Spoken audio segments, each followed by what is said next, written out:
AITA for refusing to demote my dog after my sister gave her baby the same name. I, 26F, have a golden retriever named Charlie.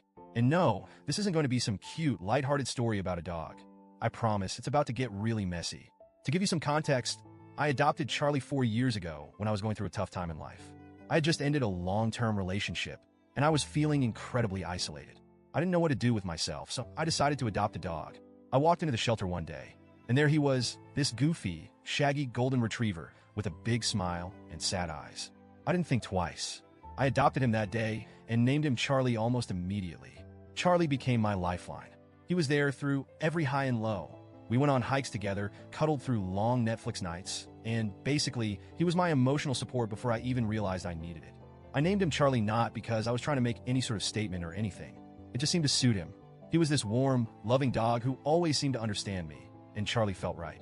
4 years later, Charlie and I are inseparable. He knows his name, he responds to it, and it's just a part of who he is. I've invested so much time and love into him, and he's my best friend. You can imagine how attached I am to him and his name. Fast forward to a few months ago when my sister, Emily, 29F, gave birth to her first child. I was absolutely thrilled for her.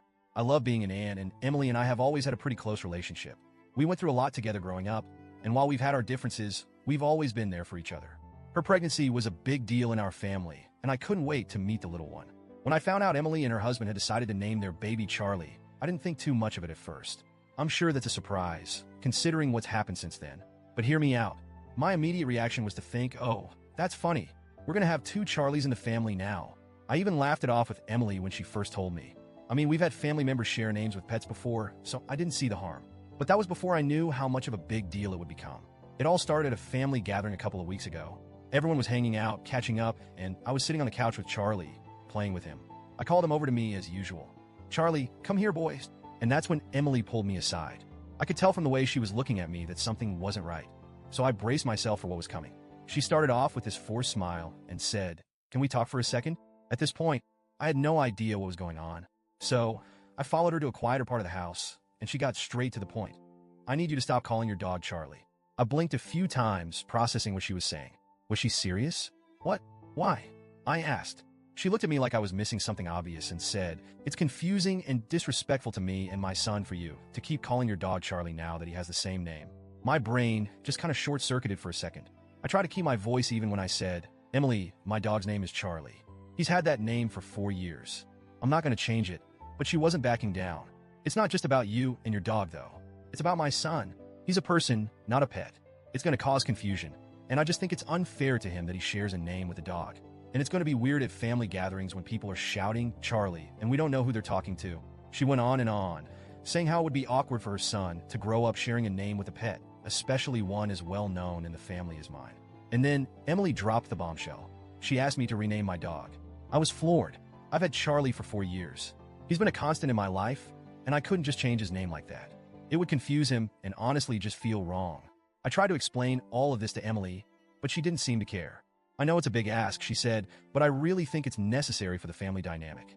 It's just unfair for me and my son to deal with this." I told her that I wasn't going to rename Charlie. I love him, and that's his name. He responds to it, and it's not something I can just change on a whim. I also told her that if it was such a big deal to her, maybe she should have checked the family history before choosing the name. But she wasn't having it. The conversation ended with her getting really upset, calling me selfish, and telling me that I was choosing a dog over her child. I tried to keep calm, but inside I was really shaken. How do we go from celebrating her baby's birth to a full-on confrontation over something like this? Things didn't get better after that. Emily barely spoke to me at the family gathering, and I could feel the tension in the air. My parents got involved, of course. My dad, ever the peacemaker, said he thought it was ridiculous to expect me to change my dog's name, but my mom said I should just consider it to keep the peace in the family. I felt like I was being pulled in 2 directions. On one hand, I had my dad backing me up, but on the other, my mom, who normally doesn't get involved in stuff like this, was saying I should do it for the sake of harmony. I felt torn and honestly pretty unsupported. The worst part? The rest of the family started getting involved too. My cousins, aunts, and uncles started weighing in on the situation. Some thought I was being stubborn and should just change Charlie's name because, in their words, it's just a dog. Others said Emily was being unreasonable and that her son could just learn to share a name like anyone else. The whole thing was making me feel like I was losing control over a situation that shouldn't have been a problem in the first place. At this point, I just don't know what to do. I love Charlie so much. He's been there for me through thick and thin, and his name is part of who he is. Renaming him would not only be confusing for him, but it would also feel like I was just giving in to an unreasonable request. But on the other hand, I don't want to lose my sister. Emily is upset with me, and I can feel the tension every time I see her. I've been thinking a lot about whether I'm being too stubborn, and I'm wondering if I'm missing something here. I've never had this kind of conflict with her before, and it feels like I'm being forced to choose between my dog and my sister. So, Reddit, AITA for refusing to rename my dog? Should I just suck it up and change his name to keep the peace? Or is Emily being unreasonable? I genuinely feel stuck, and I need your thoughts on this.